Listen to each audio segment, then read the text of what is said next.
pagi, ya. Merdeka.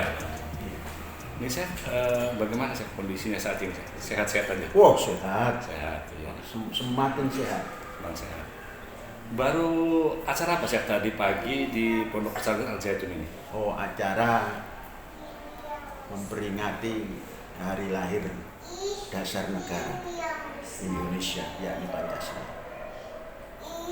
Baru saja memperingati hari lahir kelahiran Pancasila, saya.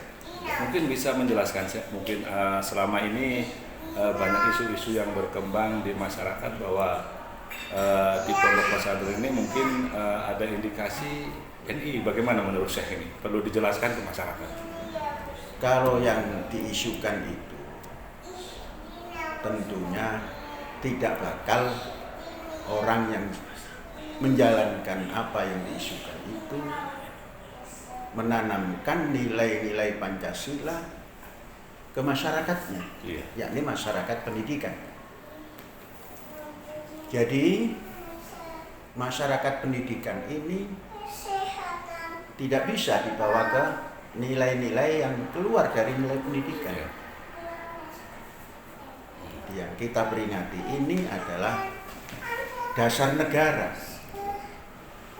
Tentunya negara yang dimaksud adalah negara Republik Indonesia yang diproklamirkan 17 Agustus 1945, yang kedaulatannya diterima pada Desember 1949, akhir Desember. Nah itu jadi setiap tahun diperingati, saya, setiap tahun. Itu hal yang biasa kita lakukan karena kita menanamkan nilai-nilai dasar itu di masyarakat pendidikan ini. Dan kita katakan masyarakat pendidikan atau lembaga pendidikan harus menjadi lembaga karismatik. Karena dalam kehidupan sosial berbangsa dan bernegara ini ada dua lembaga. Satu lembaga karismatik, dua lembaga politik. Terserah mau ditaruh di pertama lembaga politik, yang kedua lembaga karismatik. Nah, kita meletakkan lembaga pendidikan, semestinya seluruh lembaga pendidikan di Nusantara kita ini atau di negara kita ini menjadi lembaga karismatik yang bisa menerobos dengan gagasan-gagasan dan ide-idenya untuk mengawal dan mengingatkan lembaga politik, supaya lembaga politik ini tidak bergeser dari dasar negara yang diyakini. Lembaga politik itu adalah lembaga yang mengganti, menukar pemerintahan negara. Itu dinamakan lembaga politik. Biasanya wakil-wakil rakyat yang di DPR, yang di MPR, wakil-wakil rakyat yang menduduki pemerintahan, eksekutif, dan lain sebagainya. Itu mesti dikontrol oleh lembaga karismatik ini. Nah, maka kita tanamkan lembaga karismatik ini, dasar negaranya adalah Pancasila. Lembaga politik dasar negaranya Pancasila. Nah, sehingga karena lembaga pendidikan itu lembaga yang terus bergerak di bidang ilmu dan menggali ilmu, mengingatkan pada lembaga politik yang terkadang lupa pada dasar negara. Nah, seperti itu. Ya, tadi yang ikut upacara dari kalangan mana gitu? Maksudnya kalangan itu? Maksudnya dari pelajar tingkat mana gitu? Semuanya. Semua. Dari PAUD, SD, menengah, pertama dan atas, mahasiswa, guru, karyawan, semua penghuni ini duduk bersama memperingati. Tadi ada moto dari Al Zaitun sendiri, motonya apa sih sebenarnya? Maksudnya? Moto dalam lembaga pendidikan di Pondok Pesantren Al Zaitun. Motonya yang terpampang di depan itu. Al Zaitun, pusat pendidikan, pengembangan budaya toleransi dan perdamaian. Dalam perjalanan keduanya ini menuju masyarakat sehat, cerdas manusia. Pertama berdiri sampai 24 tahun, 25 tahun itu tidak ada tambahan. Nah, setelah gelombang kedua ini ditambah, yaitu menuju masyarakat sehat, cerdas, manusia. Maka digabungkan menjadi Al-Zaitun, pusat pendidikan, pengembangan budaya toleransi dan perdamaian menuju masyarakat sehat, cerdas, manusia. Apakah ada rencana nanti untuk S2 pendidikan sini pasca sarjana ini? Kan baru S1 ya. Ada rencana nggak untuk pengembangan pendidikan di pasca sarjana? Oh pasti, Iya. pasti bukan sekedar rencana. Ya memang harus begitu terus berkembang. Setelah memenuhi persyaratan-persyaratan. Karena kita mendidik ini harus ikut persyaratan-persyaratan yang telah ditetapkan oleh lembaga politik, yaitu pemerintah. Mungkin ini kelihatannya di Ponpes Al-Zaitun ini sekarang ini sedang ramai. Saya katakan bahwa apakah ada indikasi pihak-pihak lain yang ingin menguasai Al-Zaitun? Bagaimana menurut? Kalau didengar dari ungkapan-ungkapan, khususnya yang bermarkas di Bandung, yang atas nama organisasi tertentu, yang mengatasnamakan ulama umat dan sebagainya, kan ada sudah keinginan supaya Al-Zaitun ini dikuasai oleh lembaga tertentu juga. Nah itu kan satu keinginan yang irasional dan melanggar hukum. Irasional dan melanggar hukum. Nah kalau sudah melanggar hukum, ya nanti hukum yang menangani. Itu satu. Yang kedua, enggak bakal bisa. Andainya ada kekuatan mengambil alih dan tetap berjalan, enggak bakal mampu. Karena yang tampil mereka itu aku. Di sini yang tampil adalah nahnu, kita, we are. Di sini sikapnya gatherness, kebersamaan. Orang-orang yang berpikir seperti itu berpikir aku, ana. Nah kalau sudah berpikir ana, simbolnya Fir'aun, ana rabbukumul a'la, akulah yang paling pintar. Memegang pendidikan seperti ini bukan aku, tapi aku itu lemah, ada batasnya. Tapi kalau kita tidak ada batas, abadi kalau kita. Ini kelihatannya Syekh ini baik itu di bidang pendidikan, sekarang sudah melebarkan sayap Syekh ya, terkait dengan pengembangan kapal tradisional Syekh. Mungkin bisa menjelaskan apa sih motivasi Syekh sampai berpikir untuk mendirikan galangan kapal dan ada rencana puluhan kapal akan dibangun Syekh. Orang mendidik itu abadi. Kalau sudah abadi, nggak boleh putus-putus. Jadi harus sustain. Karena mendidik itu adalah kegiatan yang sangat mulia, nggak boleh putus. Maka pendidikan ini harus disupport dengan tentunya pendanaan. Semua perjuangan itu intinya adalah amwal, baru anfus, dana dan daya. Ada daya saja, nggak ada dana, nggak berjalan.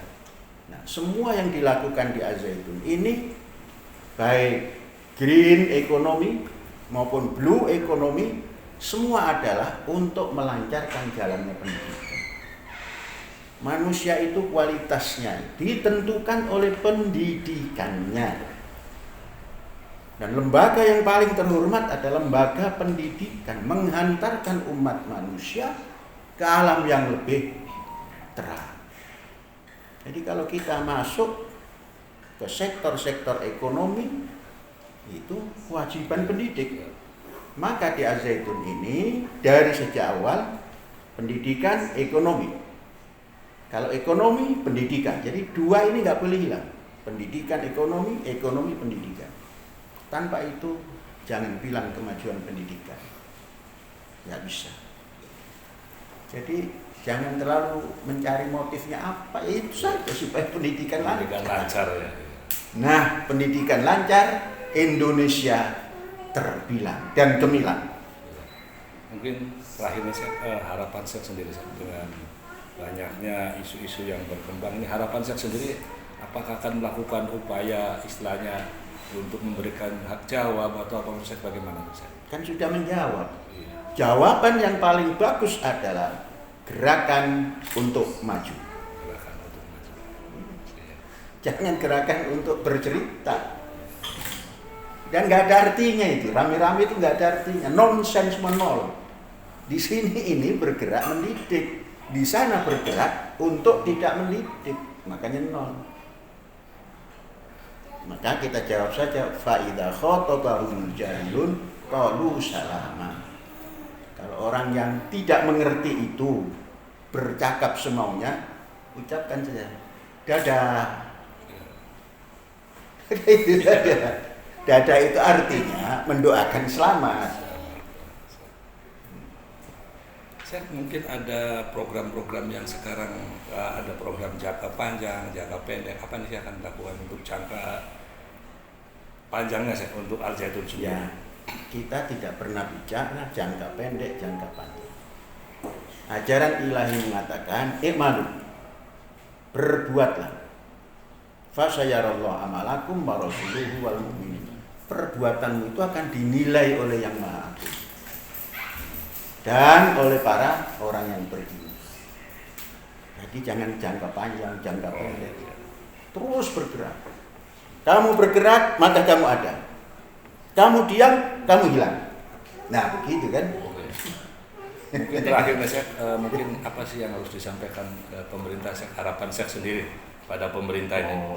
Terakhir tentang saya, apa itu? ya terkait dengan persoalan bermacam-macam saya mungkin. Kalau persoalannya bermacam-macam, Iya. kita ingin masuk ke dalam satu abad Indonesia, itu mengevaluasi kembali, tapi bukan untuk merombak.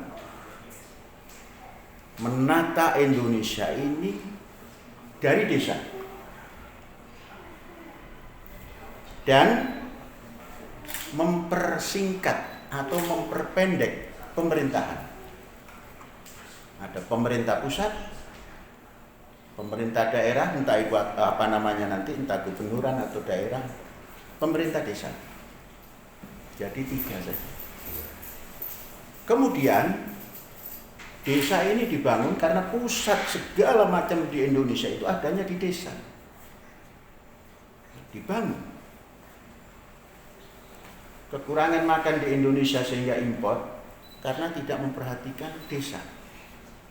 Maka kelak harus dibangun Kementerian Pertanian dan Pembangunan Masyarakat Desa. Kemudian urusan bulog masuk ke dalam Dirjen Ketahanan Pangan, sehingga tidak ada kebijakan yang multi kebijakan. Masyarakat desa ini atau pembangunan disentralkan di desa ini, pendidikan pun disentralkan di desa. Contoh, umpamanya karena sudah 3 struktur pemerintahan itu, pusat, daerah, dan desa, maka setingkat kecamatan yang sudah tiada itu disentralkan pendidikan dari SD sampai kelas 12. Dan bentuknya adalah wajib belajar. Disentralkan. Berasrama. Kalau sudah berasrama dan wajib belajar, maka rakyat tidak memikirkan biaya pendidikan, tapi negara dihasilkan dari pajak-pajak yang telah dikeluarkan oleh rakyat kecil maupun rakyat yang berpenghasilan besar. Maka akan terjadi di situ nanti penanganan generasi muda, menanamkan nilai-nilai dasar negara sudah tidak dengan versi-versi satu versi penanaman. Maka bangsa Indonesia masuk ke tahun 45 atau 50 menjadi bangsa yang luar biasa. Karena apa? Diawali daripada pendidikan yang tersentral di desa, yang desa itu dijadikan kota. Jadi urbanisasi adalah mengotakan desa, bukan memindahkan rakyat desa ke kota. Tidak akan bisa tercapai kemajuan. Saya merubah teori sosiologi. Menurut teori sosiologi, urbanisasi adalah datangnya rakyat desa ke kota. Saya merubah. Urbanisasi adalah menjadikan desa atau desa dijadikan kota. Mengapa? Kota itu punya peradaban. Satu, bergerak harus berdasar ilmu. Dua, bergerak harus berdasar program. Bergerak harus didasari etos kerja yang tinggi. Bergerak mampu mempertahankan segala yang dikerjakan. Maka terjadilah nanti masyarakat kota. Itulah namanya masyarakat madani. Karena sudah disentralkan di desa, kesehatan pun disentralkan di desa. Bagaimana menghantarkan generasi ini dimulai dari ibu yang sedang mengandung kholqon akhar atau makhluk baru yang namanya manusia, ini mendapat jaminan sehingga melahirkan sudah dalam kondisi yang sempurna dalam arti ikut nilai-nilai kesehatan. Kemudian masuk ke sekolah, sudah masuk dengan kader atau pemuda atau anak yang sedang masuk sekolah penuh sehat tadi. Maka dalam sekolah akan terjadi peningkatan kecerdasan dan menanamkan kemanusiaan. Adapun keagamaan itu sudah diatur dalam dasar negara ketuhanan yang Maha Esa. Peringatan ini tatkala kami Tour de Madura menggunakan sepeda dari sini ke Madura keliling 1 Juli di Pangkalan Kamal Madura. 1 Juni. Kami mengadakan peringatan di situ. Ada mantan gubernur Pak Raden Panji Muhammad ikuti dengan memegang sepeda berpacu dengan memperingati 1 Juni. Jadi dimanapun saya selalu hadir. Dimanapun kita berada mengadakan peringatan. Karena apa? Itu tadi, karena ini dasar negara supaya tidak dilupakan. Mungkin bagi kayak pelajar atau santri, mereka diberi pemahaman tentang lahirnya Pancasila seperti apa? Oh iya. Dimaknainya aja. Maknanya seperti apa? Mereka sudah di kelas diajarkan nilai-nilai dasar negara yang 5 ini, Pancasila, diajarkan di kelas. Kan baru pelajaran. Nah, kemudian diadakan perkumpulan seperti ini, memperingati ini, nanti akan tertanam. Oh, sedemikian besar nilai dasar kita sehingga diperingati. Dan kita sampaikan dasar negara Indonesia ini universal. Bisa dipakai negara lain kalau mau. Ya bagaimana? Ketuhanan yang Maha Esa. Semua bangsa-bangsa sampai negara komunis itu mengakui adanya sesuatu yang maha besar. Terus kemanusiaan, seluruh negara, seluruh dunia ini mengenal kemanusiaan. Persatuan, seluruh dunia mengenal persatuan dan berkeinginan untuk persatuan. Terus teori demokrasi yang keempat, baik demokrasi ekonomi, demokrasi budaya, demokrasi pendidikan, dan lain-lain. Semua orang mengenal demokrasi. Dan semua orang menginginkan keadilan sosial. Ini yang kita tanamkan. Setiap pertemuan Itu yang kita sampaikan. Dan ini tadi dianggap oleh mahasiswa termasuk satu sesi kuliah. Satu sesi. Ya. Oleh pelajar termasuk 2 sesi pembelajaran. Dan itu dicatat oleh kepala sekolah. Jadi telah mengikuti satu perkumpulan besar yang membahas dan bercerita tentang apa itu Pancasila.